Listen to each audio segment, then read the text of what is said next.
I recently listed and sold a property for clients who had lived in their home for 50 years.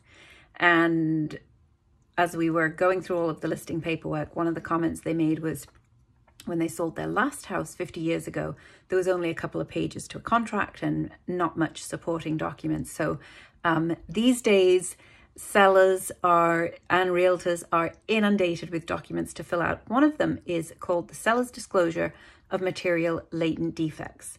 So what is a material latent defect?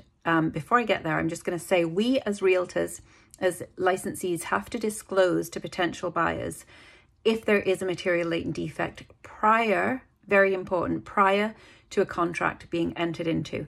So I have my sellers fill this out at the time of taking a listing every single time. So what is it? What is a material latent defect?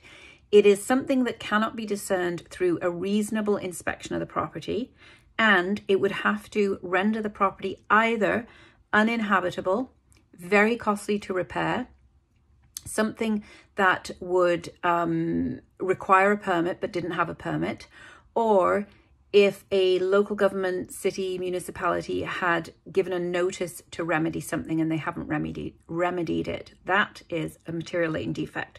I'm going to give you a couple of examples.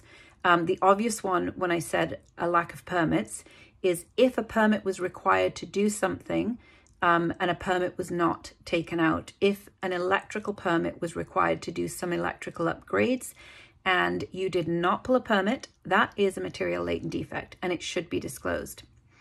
If you have an unauthorized suite in your property and it looks like it could be an authorized suite, that is a material latent defect. There should be city permits pulled and there isn't, and it's just not an authorized suite.